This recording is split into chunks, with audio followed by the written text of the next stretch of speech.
So what is this threshold frequency exactly? To understand this, it's always better to go by the numbers. So let's go by the numbers and understand what exactly this threshold frequency is. But उसके लिए आपको एक conversion factor लगेगा, and that is 1 electron volt is equal to 1.6 into 10 raised to minus 19 joule. See, subatomic energy level or atomic energy levels are expressed in electron volt because they are of 10 raised to minus 19 का order. Joule में energy is right, but if it is so small 10 raised to minus 19, it's better to convert that in that smaller unit, electron volt. So because all these are mentioned in electron volt here, you need to convert them here while you are finding frequency, wavelength, velocity. आपको ये frequency, wavelength, velocity find करते समय energy को हमेशा electron volt से joule में convert करना पड़ेगा. Remember this conversion at the time of numericals. There is an exception to this as well, but that I will tell you at the time of numericals. So convert this electron volt into joule. तो phi naught कितना है? Phi not यहाँ पे इस example में 2 electron volt. सो 2 into 1.6 किया तो कितना हुआ? 3.2. डबल हो जाएगा. 3.2 into 10 raised to minus 19. Now I want to find this nu naught. तो इसमें से न्यू नॉट का फॉर्मूला क्या बनेगा? Phi naught upon H. अच्छा, फाई नॉट क्या है? इसमें से अभी जो निकाला 3.2 into 10 raised to minus 19 upon H कितना है students? 6.63 into 10 raised to minus 34. Now I'll be doing this approximately because अपना मेन एम है टू अंडरस्टैंड. ओके, तो यहाँ पे एग्जैक्ट कैलकुलेशन नहीं करेंगे, अप्रोक्सीमेटली. ये देखो, ये 32 और ये 64 के आसपास है, मतलब आप इसका डबल इसको लिख सकते हो अप्रोक्सीमेटली. सो 3.2 का डबल 6.4. थोड़ा पड़ा है. सो 1/2. 1/2 is 0.5. So this becomes 0.5 into 10 raised to, देखो माइनस 34 ऊपर जाएगा तो प्लस 34, ऊपर माइनस 19 है. सो 34 minus 19 is 15. So your answer is 5 into 10 raised to 14 hertz.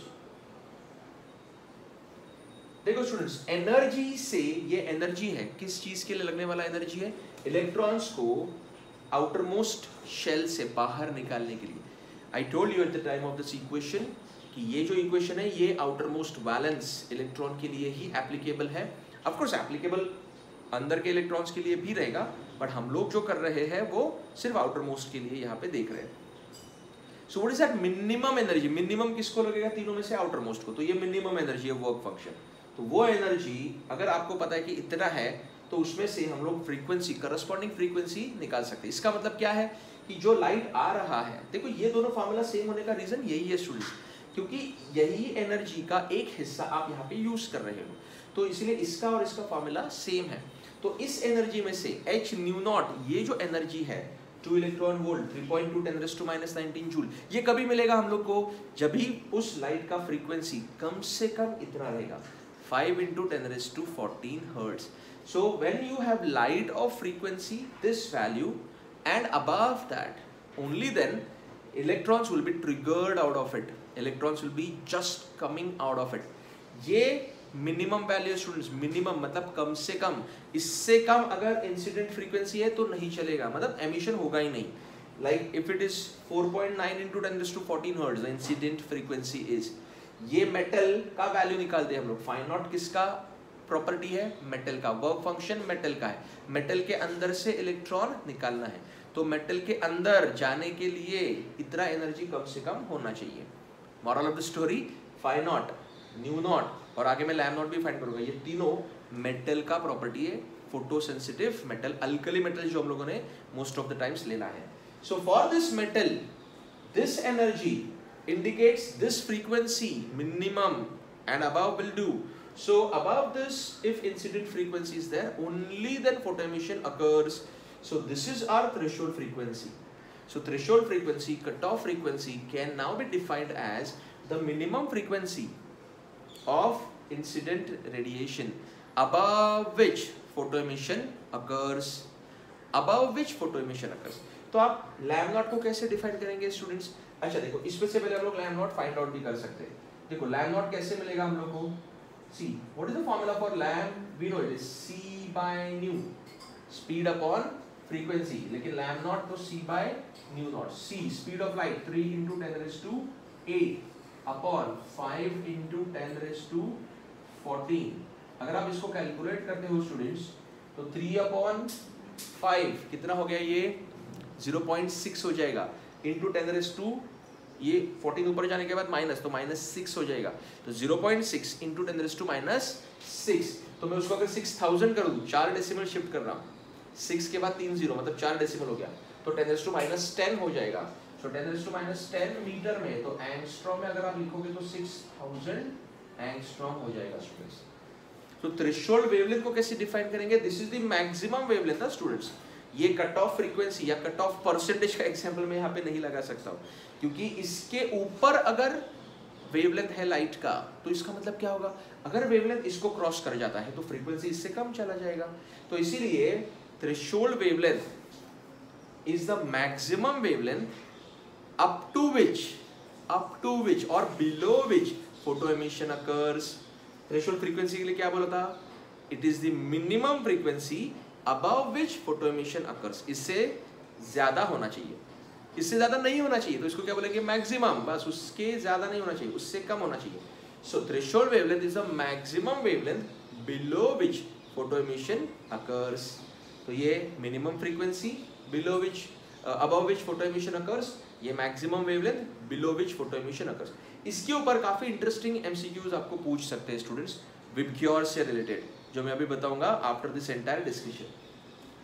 So threshold frequency, threshold wavelength are defined with respect to work function का value. तो work function तो हम लोगों ने ऑलरेडी डिफाइन किया था, मैं फाइनली कंक्लूड कर दूं।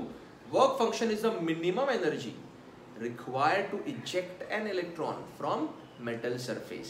ओके, तो ये तीन अपना हो गया, फाई नॉट, म्यू नॉट और लैम नॉट। अच्छी तरह समझने के लिए ये उसके वैल्यूज भी यहाँ पे दे दिए। So what is the condition for, I just conclude the condition of photo emission. It is mu, मतलब incident frequency. Now please bifurcate the two very well. ये इंसिडेंट फ्रीक्वेंसी, इंसिडेंट वेवलेंथ, उसको naught लगा दिया तो threshold frequency, threshold wavelength. ये metal का property है, ये इंसिडेंट फोटोन का, आने वाले रेडिएशन का है। So incident frequency should be greater than threshold frequency. Incident wavelength should be less than threshold wavelength. These are the conditions for photo emission to occur. And let me tell you students, this entire thing now, whatever is written on the board, is your more than 50% of the chapter done here. इसके बाद जो भी हम लोग discussion करेंगे वो इसी का रिपीटेशन आएगा, इसी का एप्लीकेशन रहेगा, डिस्क्रीटली देखेंगे। यहाँ पे मैं ओवरऑल कंसेप्ट्स आपको बता रहा हूँ। अच्छा, so nu naught, lambda naught, phi naught is done, these are the conditions. Now this entire effect is called as photoelectric effect. So what is photoelectric effect? When a light of suitable frequency is made incident on a metal surface, electrons are ejected or emitted from the metal surface. This effect is called as photoelectric effect. Now from this video you have to write these 4 definitions. Okay, मैंने ये चारों definitions आपको अभी बोला है यहाँ पे। photoelectric effect का अभी बोला, work function just उसके पहले बोला था। When I define these two, मतलब calculated these two, then we define these two as well, mu naught and lambda naught. ये हो गया स्टूडेंट्स फोटो एमिशन का occurrence, मतलब ये इसका affirmative, assertive होने वाला पार्ट है। अगर इसको आपको रोकना है, नेगेटिव मतलब स्टॉप करना है, then what you'll have to do, but without stopping this radiation from the source. source on है, यहाँ पे वो गिर भी रहा है, अंदर पेनिट्रेट भी कर रहा है, प्रोबेबली इलेक्ट्रॉन्स को एमिट भी कर रहा है, लेकिन ये इलेक्ट्रॉन्स आगे जाके करंट का भी सेटअप करेगा only when they are attracted by this collector. Collector माने एनोड और प्लेट पॉजिटिव, तो वो अगर अट्रैक्ट करता है तभी उसका पाथ कंप्लीट होके करंट सेटअप होगा। Current flows only in the closed path, you have studied that. तो अगर मैं इन इलेक्ट्रॉन्स का ये पाथ ब्रेक कर दूं, यहाँ से भले वो इजेक्ट हो रहे हैं बट आगे मूव नहीं हो पाएंगे सपोज, तो करंट सेटअप नहीं होगा। उसके लिए क्या रिक्वायरमेंट है फिर, आपको इस कलेक्टर पॉजिटिव, एनोड को नेगेटिव करना पड़ेगा।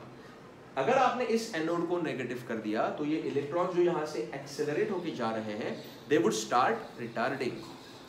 आपने इसका पोटेंशियल नेगेटिव किया with respect to emitter cathode, इसको पॉजिटिव कर दिया, इसको नेगेटिव कर दिया, तो अभी क्या होगा कि इलेक्ट्रॉन्स जो यहाँ से आ रहे हैं they will be repelled back, क्योंकि ये नेगेटिव है अभी, so it will not attract, it will repel, but there is a certain potential at which, देखो एक आप जैसे जैसे इसका पोटेंशियल बढ़ाते जाओ नेगेटिव पोटेंशियल, वैसे वैसे ये इलेक्ट्रॉन्स का रिटार्डेशन होगा, मतलब they will be repelled back और their speed will reduce, but they will still able to cross, they'll still be able to cross this particular barrier, वो repulsion force को overcome करके अभी भी आगे बढ़ रहा है। सिर्फ एक पोटेंशियल, एक नेगेटिव पोटेंशियल ऐसा आएगा जहाँ पे ये इन सारे इलेक्ट्रॉन्स को completely stop कर सकेगा, and that potential is called as stopping potential V naught. सबको नॉट लगाया है students because they are typical particular values. Okay, so what is the stopping potential? It is a negative potential given to anode or collector at which photo emission completely stops, or at which photoelectrons are repelled back, they don't set up any current. No current is what is stoppage of that photo emission. देखो यहाँ पे photo emission को stop हुआ ऐसे बोला है, actually वैसा नहीं हो रहा है, but the term used in the book may be it stops photo emission. इसका मतलब है कि फोटो करंट को वो स्टॉप करेगा, इलेक्ट्रॉन में और may not be emitted, but आगे जाके उनका पाथ कंप्लीट नहीं होगा, so that is stopping potential given to the anode negative potential. अभी इसका एक इंटरेस्टिंग कैलकुलेशन यहाँ पे है जिसमें से आपको शॉर्टकट मिलेगा कि स्टॉपिंग पोटेंशियल एग्जैक्टली कितना होना चाहिए। ओके, ये तो मैंने फिजिकली बोल दिया, but we have to always accompany this with the numbers, you better know that now. Physics में आपको वर्ड्स और नंबर्स दोनों से कन्विंस करना पड़ता है, तो ये तो वर्ड्स हो गया फिजिकल प्रोसेस, यहाँ से नेगेटिव लगा दिया, इतना लगाया कि वो इन सारे इलेक्ट्रॉन्स को पुश बैक कर रहा है, so no current is set up. Now to understand the quantitative analysis, that is the numerical value of that stopping potential, let us revise this part which we have studied in our 11th standard.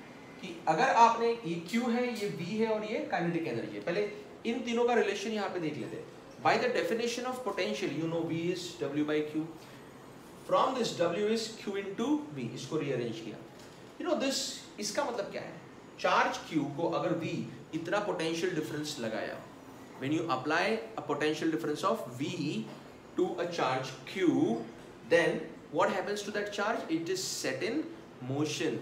That means there is a work done, and that work done is given by QV. But work done, see, it is set in motion means what? That work done will appear as what? That work done will appear as kinetic energy. So when a charge Q is given a potential difference V, work done appears as kinetic energy. Suppose the charge is an electron.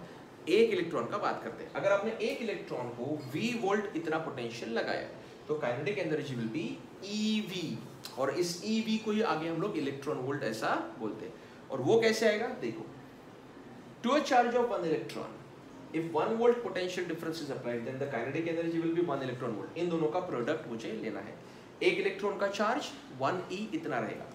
If there is 1 electron and you are applying a potential difference of 2 volt, then the kinetic energy will be 2 electron volt.